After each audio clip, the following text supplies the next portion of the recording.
Bem-vindo a mais uma leitura de O Livro de Allan Kardec, fundador do Espiritismo, o Céu e o Inferno. Estamos na segunda parte, que são exemplos. Capítulo 1. O passamento. A certeza da vida futura não exclui as apreensões quanto à passagem desta para outra vida. Há muita gente que teme não a morte em si, mas o momento da transição. Sofremos ou não nessa passagem. Por isso se inquietam, e com razão, visto que ninguém foge à lei fatal dessa transição. Podemos dispensar-nos de uma viagem neste mundo, menos essa. Ricos e pobres devem todos fazê-la, e por mais dolorosa que seja a franquia, nem a posição, nem fortuna poderiam suavizá-la. Vendo-se a calma de alguns moribundos e as convulsões terríveis de outros, pode-se previamente julgar que as sensações experimentadas nem sempre são as mesmas. Quem poderá, no entanto, esclarecer-nos a tal respeito? Quem nos descreverá o fenômeno fisiológico da separação entre a alma e o corpo? Quem nos contará as impressões desse instante supremo quando a ciência e a religião se calam?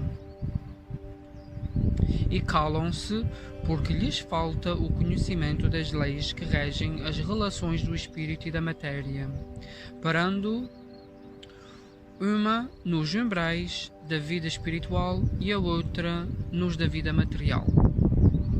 O espiritismo é o traço da união entre as duas, e só ele pode dizer-nos como se opera a transição, quer pelas noções mais positivas da natureza da alma, quer pela descrição dos que deixaram este mundo.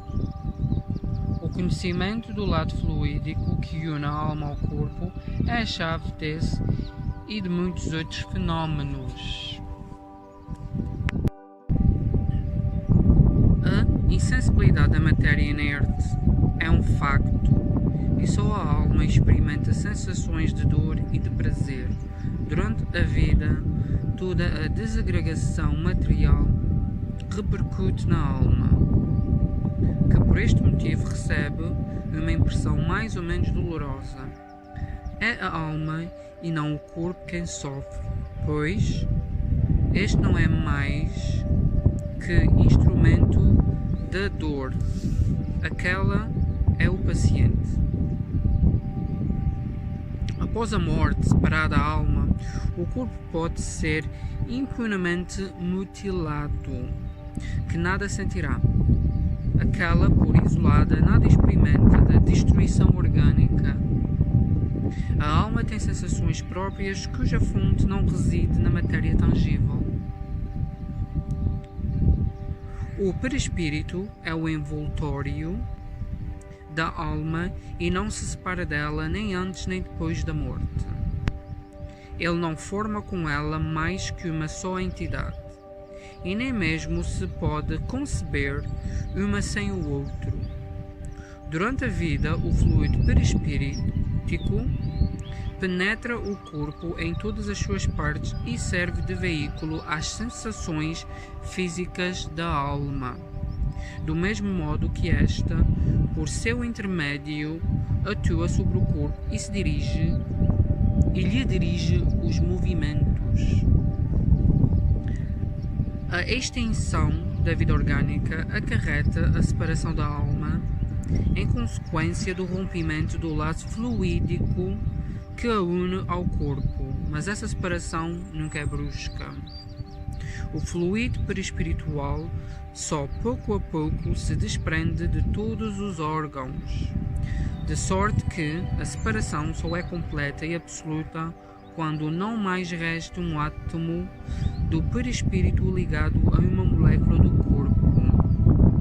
A sensação dolorosa da alma, por ocasião da morte, está na razão direta da soma dos pontos de contacto existentes entre o corpo e o perispírito, e por consequente, também da maior ou menor dificuldade que apresenta o rompimento. Não é preciso, portanto, dizer que, conforme as circunstâncias, a morte pode ser mais ou menos penosa. São estas circunstâncias que nos cumpre examinar. Estabeleçamos, em primeiro lugar, e com princípio, os 4 seguintes casos, que podemos reputar como situações extremas dentro de cujos limites há uma infinidade de variantes. Primeiro, se no momento em que se extingue a vida orgânica, o desprendimento do perispírito fosse completo, a alma nada sentiria absolutamente. Segundo, se neste momento a coesão dos dois elementos estiver no auge da sua força, produz-se uma espécie de ruptura que reage dolorosamente sobre a alma.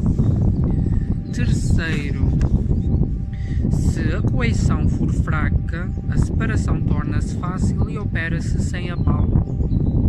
E quarto, se após a cessação completa da vida orgânica existirem ainda numerosos pontos de contacto entre o corpo e o perispírito, a alma poderá ressentir-se dos efeitos da decomposição do corpo até que o laço inteiramente se desfaça. Daí resulta que o sofrimento que acompanha a morte está subordinado à força adesiva que une o corpo ao perispírito, que tudo o que puder atenuar essa força e acelerar a rapidez do desprendimento torna a passagem menos penosa. E finalmente, que, se o desprendimento se operar sem dificuldade, a alma deixará de experimentar qualquer sentimento desagradável. Na transição da vida corpórea para a espiritual, produz-se ainda outro fenómeno de importância capital, a perturbação. Nesse instante a alma experimenta um torpor que paralisa momentaneamente as suas faculdades, neutralizando pelo menos em parte as sensações. É como se fosse um estado de catalepsia, de modo que a alma quase nunca testemunha conscientemente o derradeiro suspiro. Dizemos que nunca, porque há casos em que a alma pode contemplar conscientemente o desprendimento, como em breve veremos. A perturbação pode, pois, ser considerado o estado normal no instante da morte e perdurar por tempo indeterminado, variando de algumas horas a alguns anos. À medida que se liberta, a alma encontra-se numa situação comparável à de um homem que desperta de um profundo sono. As ideias são confusas, vagas, incertas, a vista apenas distingue como que através de um nevoeiro, mas pouco a pouco se aclara. Desperta-se-lhe a memória e o conhecimento de si mesma. Bem, diverso é, contudo, esse despertar calmo para uns, acorda-lhes sensações deliciosas, tétrico, aterrador e ansioso para outros. É como um horrendo pesadelo. O último alento quase nunca é doloroso, uma vez que ordinariamente ocorre num momento de inconsciência, mas a alma sofre antes dele a desagregação da matéria nos estertores da agonia e depois as angústias da perturbação. Demo-nos pressa em afirmar que esse estado não é geral, porquanto a intensidade e duração do sofrimento estão na razão direta da afinidade existente entre o corpo e o perispírito. Assim, quanto maior for essa afinidade, tanto mais penosos e prolongados serão os esforços da alma para desprender-se. Há pessoas nas quais a coesão é tão fraca que o desprendimento se opera por si mesmo, como que naturalmente. É como se um fruto maduro se desprendesse do seu caule. E é o caso das mortes calmas de pacífico despertar. A causa principal da maior ou menor facilidade de desprendimento é o estado moral da alma. A afinidade entre o corpo e o perispírito é proporcional ao apego à matéria, que atinge o seu máximo no homem cujas preocupações dizem respeito exclusiva e unicamente à vida e gozos materiais. Pelo contrário, nas almas puras, que antecipadamente se identificam com a vida espiritual, o apego é quase nulo. E desde que a lentidão e a dificuldade do desprendimento estão na razão do grau de pureza e desmaterialização da alma, de nós somente depende tornar fácil ou penoso, agradável ou doloroso esse desprendimento. Posto isto, quer como teoria, quer como resultado de observações, resta-nos examinar a influência do género de morte sobre as sensações da alma nos últimos transes. Tratando-se de morte natural, resultante da extinção das forças vitais por velhice ou doença, o desprendimento opera-se gradualmente. Para o homem cuja alma se desmaterializou e cujos pensamentos se destacam das coisas terrenas, o desprendimento quase se completa antes da morte real. Isto é, ao passo que o corpo ainda tem vida orgânica, já o espírito penetra a vida espiritual apenas ligado por um elo tão frágil que se rompe com a última pancada do coração.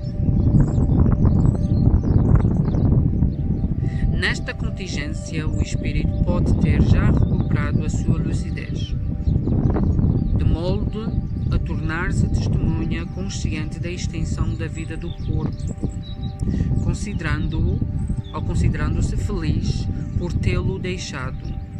Para esse, a perturbação é quase nula, ou antes, não passa de um ligeiro sono calmo, do qual desperta com uma indizível impressão de esperança e ventura.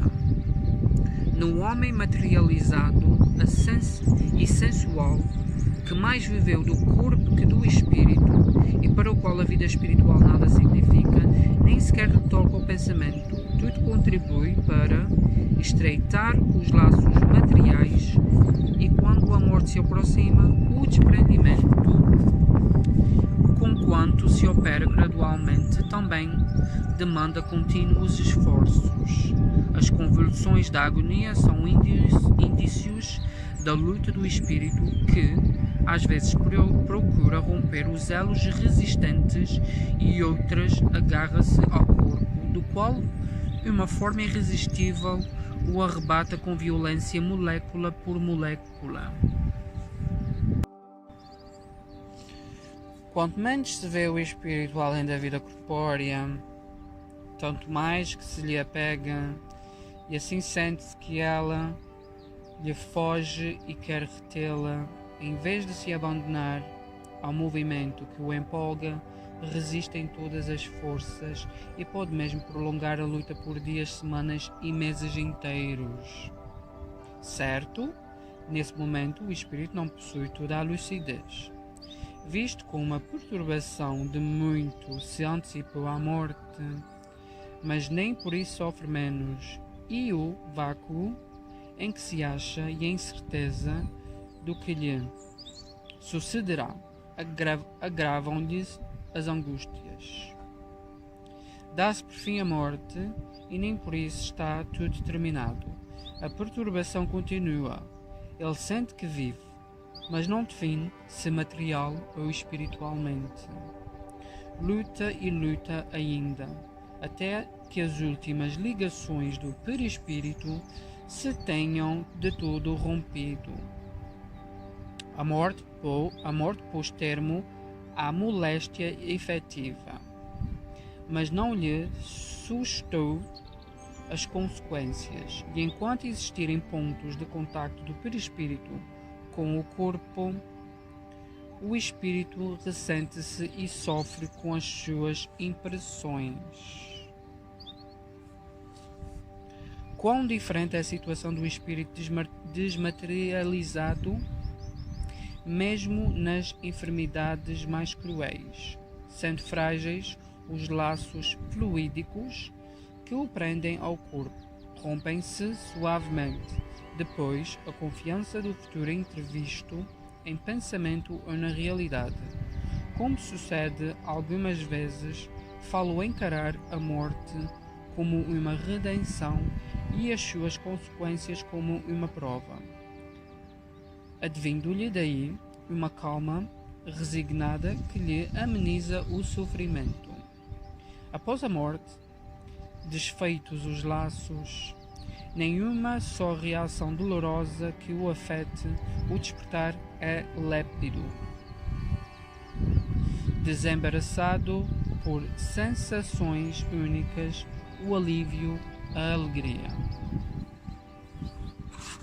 Na morte violenta, as sensações não são previamente as mesmas. Nenhuma desagregação inicial começa previamente a separação do perispírito. A vida orgânica em plena exuberância de força é subitamente aniquilada. Nestas condições, o desprendimento só começa depois da morte e não pode completar-se rapidamente. O espírito colhido de improviso fica como que aturdido e sente e pensa e acredita-se vivo, prolongando-se esta ilusão até que compreenda o seu estado. Este estado intermediário entre a vida corpórea e a espiritual é dos mais interessantes para ser estudado, porque apresenta o espetáculo singular de um espírito que julga material o seu corpo fluídico, experimentando ao mesmo tempo todas as sensações da vida orgânica. Há, além disso, dentro desse caso, uma série infinita de modalidades que variam segundo os conhecimentos e progressos morais do espírito. Para aqueles cuja alma está purificada, a situação pouco dura, porque já possuem em si como um desprendimento antecipado, cujo termo a morte mais súbita não faz senão apressar. Outros há para os quais a situação se prolonga por anos inteiros. É uma situação muito frequente, até nos casos de morte comum, que, nada tendo de penosa para espíritos adiantados, se torna horrível para os atrasados. No suicida, principalmente, excede qualquer expectativa. Preso ao corpo por todas as suas fibras, o perispírito faz repercutir na alma todas as sensações daquele com sofrimentos crescientes. O estado do espírito por ocasião da morte pode ser assim resumido: tanto maior é o sofrimento, quanto mais lento for o desprendimento do perispírito. A presteza deste desprendimento está na razão direta do adiantamento moral do espírito para o espírito desmaterializado. De consciência pura, a morte é como um sono breve, incessante de agonia e cujo despertar é suavíssimo. Para que cada qual trabalhe na sua purificação, reprime as más tendências e domina as paixões. Torna-se preciso que abdique das vantagens imediatas em prol do futuro, visto como para se identificar com a vida espiritual, encaminhando para ela todas as aspirações e preferindo-a à vida terrena. Não basta crer, mas compreender. Devemos considerar essa vida sob um ponto de vista que satisfaça ao mesmo tempo a razão, a lógica, ao bom senso e ao conceito em que temos a grandeza, a bondade e a justiça de Deus. Considerando deste ponto de vista o Espiritismo, pela fé inabalável que proporciona, é de quantas doutrinas filosóficas que conhecemos a que exerce uma influência mais poderosa. O espírito a sério não se limita a crer porque compreende, e compreende porque raciocina. A vida futura é uma realidade que se desenrola incessantemente aos seus olhos, uma realidade que ele toca e vê, por assim dizer, a cada passo, e de modo que a dúvida não pode empolgá-lo ou ter guarida na sua alma. A vida corpórea, tão limitada, amesquinha-se diante da vida espiritual, da verdadeira vida. Que lhe importam os incidentes da jornada se ele compreende a causa e utilidade das vicissitudes humanas quando suportadas com resignação? A alma eleva-se-lhe nas relações com o mundo visível, os laços fluídicos que o ligam à matéria enfraquecem-se, operando-se por antecipação um desprendimento parcial que facilita a passagem para a outra vida. A perturbação consequente à transição pouco perdura, porque uma vez franqueado o passo, para logo se reconhece, nada estranhando antes, compreendendo a sua nova situação. Com certeza, não é só o Espiritismo que nos assegura um tão auspicioso resultado, nem ele tem a pretensão de ser o meio exclusivo, a garantia única de salvação para as almas. É forçoso confessar, porém, que pelos conhecimentos que fornece, pelos sentimentos que inspira, como pelas disposições em que põe o espírito, fazendo-lhe compreender a necessidade de melhorar-se, facilita enormemente a salvação. Ele dá a mais, e a cada um, os meios de auxiliar o desprendimento de outros espíritos ao deixarem o invólucro material, abreviando-lhes a perturbação pela evocação e pela prece. Pela prece sincera, que é uma magnetização espiritual, provoca-se a desagregação mais rápida do fluido perispiritual. Pela evocação conduzida com sabedoria e prudência, com palavras de benevolência e conforto, combate-se o entorpecimento do espírito, ajudando-o a reconhecer-se mais cedo, e, se é sofredor, incute-se-lhe o arrependimento, único meio de abreviar os seus sofrimentos.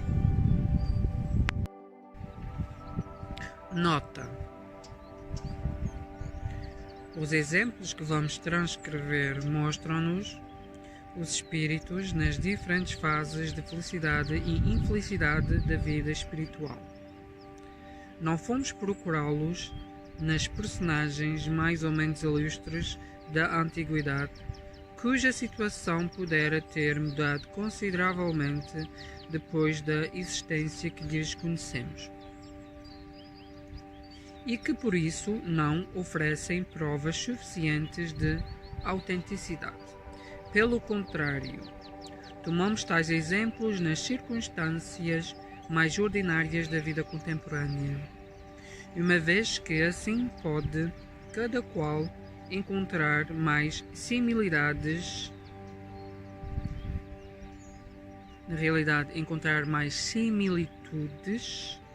e tirar pela comparação as mais proveitosas instruções. Quanto mais próxima de nós está a existência terrestre dos espíritos, quer pela posição social, quer por laços de parentesco ou de meras relações, tanto mais nos interessamos por eles, tornando-se fácil averiguar-lhes a identidade. As posições vulgares são as mais comuns, as de maior número, podendo cada qual aplicá-las em si, de modo a tornarem-se úteis, ao passo que as posições excepcionais comovem menos porque saem da esfera dos nossos hábitos. Não foram, pois, as similitudes que procuramos. E, se nesses exemplos se encontram quaisquer personagens conhecidas, de obscuras se compõem um maior número. Acresce que nomes retumbantes nada adiantariam à instrução que visamos. Podemos ainda ferir suscetibilidades e nós não nos dirigimos nem aos curiosos, nem aos amadores de escândalos, mas tão somente aos que pretendem instruir-se. Esses exemplos poderiam ser multiplicados infinitivamente, porém forçados a limitar-lhes um número. Fizemos escolha dos que pudessem melhor esclarecer o mundo espiritual e o seu estado, ora pela situação dos espíritos, ora pela explicação que estavam no caso de fornecer. A maior parte desses exemplos está inédita e apenas alguns poucos foram já publicados na Revista Espírita. Desses suprimimos supérfluas minúcias, conservando apenas o essencial, ao fim que nos propusemos, ajustando-lhes as instruções complementares a que poderão dar lugar ulteriormente. Ficamos por aqui e vemos noutra leitura, na próxima leitura.